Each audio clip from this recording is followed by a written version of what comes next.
You have an agreement with yourself to stop when it hurts. It's not written down, but it's there, etched into your habits, your thoughts, the way you approach every challenge. This contract, written in a language you don't consciously speak, governs every difficult choice you make. It's the silent script running in the background, shaping your actions before you even realize it. It's the silent force that pulls you back from genuine effort, convincing you your limits are real. It whispers that you've done enough, that you're justified in stopping, even when you know you could go further. But these walls aren't made of stone, they're built from a promise to your own comfort. Every time you choose ease over effort, the contract grows stronger, the walls higher. This contract dictates when you quit, when you choose the easy path, when you stop at discomfort. It's the invisible hand that guides you away from growth and towards safety. It's a lie that feels true, reinforced by every convenience and distraction. The world offers endless ways to avoid pain, and each one signs your name a little deeper on that contract. You honor it daily, never questioning its terms, because facing it means facing pain. It's easier to accept the comfort of routine than to challenge the boundaries you've set for yourself. But discomfort isn't your limit. It's the first test of your resolve. It's the signal that you're on the edge of something meaningful, the threshold where change begins. Breaking the contract doesn't require superhuman strength, just a single act of defiance. One more step, one more minute, one more refusal to give in when your mind begs you to stop. This rebellion is the first crack in your self-made prison. Each act of resistance weakens the contract's hold, letting in a little more light. The contract only binds you as long as you honor it. The moment you question its terms, you begin to break free. The power to void it has always been yours. You can choose at any moment to rewrite the terms and step into the life you truly want. Modern life has built an invisible prison around you. No bars, no guards, just comfort and distraction. The walls are made of convenience. The locks are forged from endless entertainment and instant gratification. You move through your days surrounded by invisible boundaries, rarely noticing how they shape your choices and dull your ambitions. You believe you're free, but the systems you embrace promise ease and deliver quiet dissatisfaction. The more you rely on them, the more you trade your agency for fleeting comfort. The illusion of freedom is powerful, but beneath it lies a subtle, persistent emptiness. This prison works because you don't know you're captive. Its design is so seamless, so familiar, that you mistake it for normal life.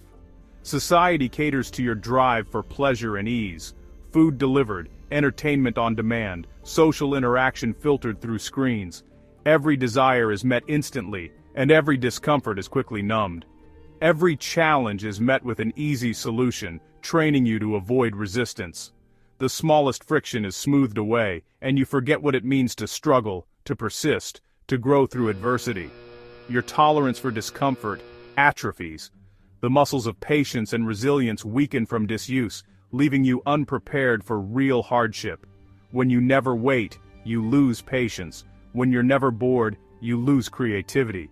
The mind, deprived of challenge, becomes restless and uninspired. The first sign of strain becomes your absolute limit. Even minor setbacks feel insurmountable, and you retreat further into comfort. The prison convinces you its walls are the world, and anything outside is too hard. It whispers that effort is suffering, and that safety lies in staying put. Excuses like, "I'm too tired" or "I'll start tomorrow" are just security systems for your comfort. They keep you locked in, justifying inaction and shielding you from the discomfort of change. You're not lazy, you're a product of an environment designed for ease. The system is built to keep you passive, to reward you for staying inside its boundaries. Recognizing the prison is the first step. Awareness cracks the illusion, letting in the first rays of possibility. Seeing the bars doesn't set you free, but it ends the illusion you're not caged. Only then can you begin to imagine a life beyond these invisible walls. Now, you can choose to break out. The door is there, waiting for you to step through and reclaim your freedom, one uncomfortable step at a time. The cage isn't a place, it's a state of being. It's the hum of the fridge, the glow of a screen, the rhythm of a life without challenge. This modern cage insulates you from your true capabilities. It promises safety, delivers stagnation, and makes difficulty feel like crisis. You're conditioned to believe a life without struggle is ideal. But constant dopamine from screens and snacks rewires your brain, making hard work feel pointless. Culture sells shortcuts and effortless results, teaching you that struggle means failure. When real obstacles appear, you think the goal is impossible or you're inadequate.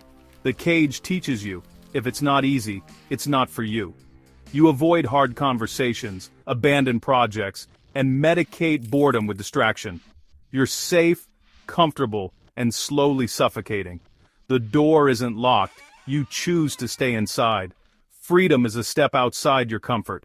The 40% rule isn't a motivational quote, it's a law of human capacity. When your mind says you're done, you're only at 40% of your true potential. That urge to quit is your brain's self-preservation, not your real limit. In modern life, this governor's overactive, triggered by the slightest discomfort. The 40% rule exposes this. Your mind lies to keep you safe. Internalizing this isn't about ignoring pain, it's about reinterpreting it. When you want to quit, see it as the starting line, not the finish.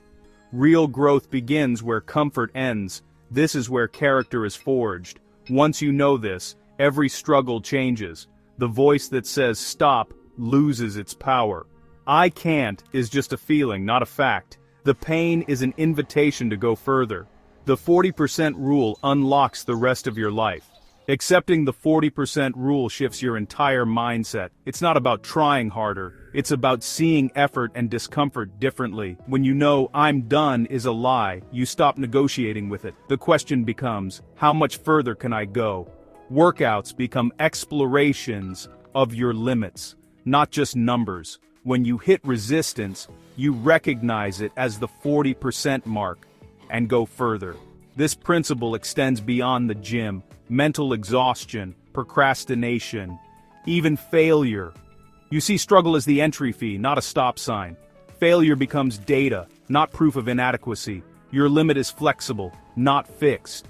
You're defined by your willingness to push past the 40% day after day. That's how resilience is built. Living by the 40% rule recalibrates your identity. You stop seeing yourself as not a runner or undisciplined. Those labels were built at 40%. Pushing into the other 60% creates new evidence of who you are. Identity isn't fixed. It's written by your actions, especially when you're uncomfortable. This isn't about affirmations, it's about proof. Every time you defy the governor, you cast a vote for a new identity. Your self-perception shifts because you earn it. This creates a feedback loop. The more you endure, the more you believe you can. Obstacles become opportunities, not threats. You seek out challenges, knowing growth happens at the point of resistance. Your identity solidifies. You're someone who does hard things. Hardship becomes the ingredient for a meaningful life. Your operating system is upgraded. This isn't a life hack, it's a confrontation. The accountability mirror is a brutally honest inventory of your reality. Write down what you're not doing, the goals you've abandoned, the excuses you use. Don't soften the language or justify. Face the raw truth. Most people hide behind soft language. The mirror burns away that fog. See the gap between who you want to be and who you are. Keep this list visible, on your mirror, desk, or phone. The goal isn't shame, it's to make the cost of inaction unavoidable. The mirror forces you to act, not pretend. Ask yourself daily, what will I do about this today? The answer can be small. Put on your shoes, make one call. The size doesn't matter, action does. The accountability. Mirror isn't for self-loathing, it's for ownership. It's the starting gun for change. Comfort is your default, unless you intervene. The second principle, schedule pain. Deliberately choose discomfort as a non-negotiable appointment. This isn't masochism, it's training your mind and spirit. Find your comfort zones, then schedule their opposites. Take the stairs. Run in silence. Wake up early, whatever challenges you. The activity matters less than the act of choosing it. This practice attacks the central governor, teaching your mind discomfort isn't a threat.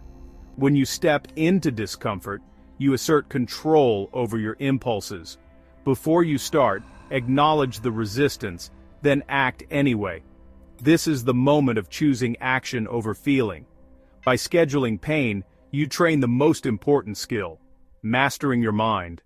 That's how you prepare for life's real challenges. You now understand the invisible prison and the 40% rule. You've seen how the mind can build walls, how it convinces you to settle for less than you're capable of. You know your limits are a lie, and you have the principles to escape the cage. The door is open, but stepping through takes more than knowledge. It takes action. But understanding is cheap. Most will nod and change nothing. They'll agree, maybe even feel inspired, but tomorrow, their routines will swallow them whole. The path forward is simple, but hard, consistent, deliberate discomfort. It's about choosing the harder option, again and again, even when no one is watching. No shortcuts, no hacks, just the willingness to do the work. Progress is built in the shadows, in the moments you want to quit but don't. The few who act aren't stronger, they're just more unwilling to accept their own limits. They refuse to let comfort dictate their future. The pull of comfort is immense. Defying it is a daily act of will. Every morning, every decision, the temptation to stay safe returns. Most will choose regret over growth, living at 40%, forever negotiating with their minds. That's their choice. But it doesn't have to be yours. The final question is for you. In this moment, you stand at a crossroads, and only you can decide which path to take. Right now, with this knowledge, a choice is being made. Every second you hesitate, comfort grows stronger. Will you let comfort pull you back, or will you act? Will you step forward, or stay where you are? Look at your life and the one you could live. Imagine the version of yourself that refuses to settle. Which do you want more? Prove it. The next move is yours. Make it count.